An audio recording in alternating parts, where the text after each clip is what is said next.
Hi guys, this is Evan here from GMATlab.com, and today we're going to look at an official question from the GMAT sentence correction section. This is a question with a lot of things going on, and there's a lot of things we can learn. We're particularly going to pay attention to a thing called the infinitive of purpose.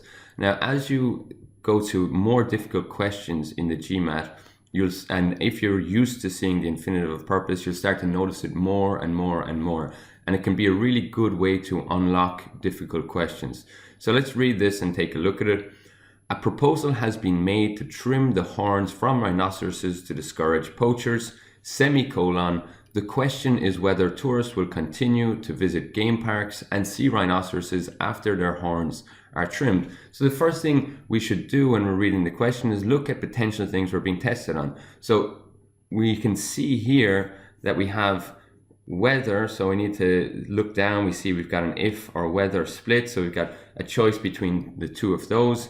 We've also got an and, so usually when we see and, we're thinking, you normally would be thinking about parallelism, but we'll see here in this example that it's a little bit more complicated than that. After that, we have a pronoun, so we always need to check pronouns. And so here we've got there, then they don't use the there, instead they use the animals, and we've also got the animals. And so there's another choice to be made there. So whether versus if, potentially parallelism, and pronouns. Now, normally what I would do, and in my system, we would look first at pronouns because they're maybe one of the easier things to look at. However, today, because we want to talk about the infinitive of purpose, we're going to concentrate on that a little bit more. Now, if you don't know what that is, we're going to switch over to just a quick example so that I can show you the meaning. Okay, so we've got three examples here, three potential splits in the GMAT. And so what we always do is we don't read. What we try to do first is look for difference.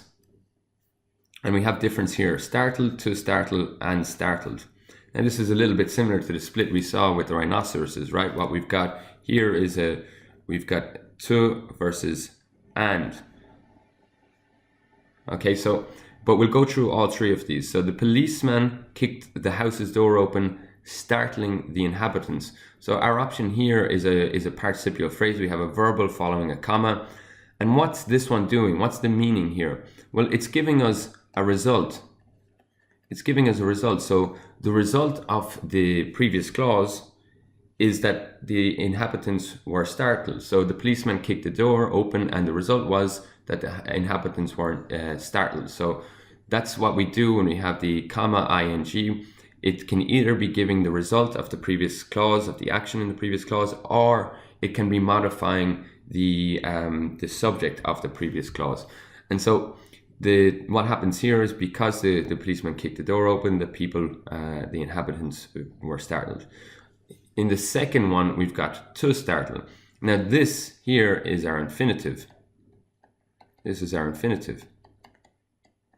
Okay, so what's the difference in meaning here? Well, this is the infinitive of purpose. What we have is a verb, he kicked, and we can kind of forget about all this for a second. Let's put it in brackets here and concentrate on the two verbs. So he kicked to startle. So what we're saying here is actually the kicking action was done with the goal of startling the inhabitants. And so he kicked, we could say, in order to startle. That's the reason he did it. He kicked in order to startle. So that's how the infinitive of purpose works. We do the infinitive of purpose when there's one action done with the intention or the goal of being being the infinitive. So the intention or goal here was to startle the inhabitants. Infinitive of purpose. After that, we have the policeman kicked the house's door open and startled the inhabitants. So here, what we have is and is parallelism. And so there's got to be two things that are parallel. And what we can do, and the easiest way to look at parallelism is to start on the other side of the and, because this is what needs to be parallel, startled. So what can that be parallel with? Well, it's a verb. So we have to look back and find another verb. The other verb is kicked. And so these things are parallel. They're two actions. He kicked and startled. However, it's different to what we've seen in example 1 and 2. These actions are less related than what we saw. they're related in the sense that they're both done, they're both executed by the policeman. They're two actions the policeman did, but they're not necessarily, one's not necessarily a result of the other, as we saw in example 1, and one is not done in order to achieve the other. They're just two unrelated actions, but done by the same person. So that's the difference here. That's the difference in meaning, and this is something that's essential to understand for the GMAT. Okay, so now that we know and understand a little bit better the meaning here, let's go back to our question. Okay, so we're back at our question, and we can see our split here in case we didn't see it already. And C to C to C and C to C. Okay, so this is clearly, we've got an option between the and, which will just be two parallel actions. So we've got two verbs, see and will continue. So these are two verbs that are done by the tourist, but not necessarily related to each other so much. Whereas here, what we'll have is will continue to visit game parks to see. So they will continue to do that to see. So here it's in order to. So this is with the intention of, will they come to the park with the intention of seeing the rhinoceroses once their horns have been trimmed. And so this is kind of the idea of, well, will their purpose continue will they keep paying their fees to enter the park in order to see the rhinoceroses?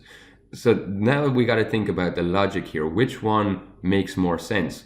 Well, if it's just two continued actions, the rhinoceroses, logically, we're told, they'll still be at the park, right? They're going to trim the horns, so they'll still be at the park. But the real question is whether people will want to pay to come into the park, whether they'll continue to come to the park in order to see the rhinoceros once they don't have horns anymore. Whereas if we just say and we have two related actions, well, the idea seems to be they'll be coming to the park anyway. Will they see the rhinoceroses? Well, we can imagine that if they're walking around the park, they're going to see the rhinoceroses. They're quite big animals, right? It's not really an important question. That question has no value.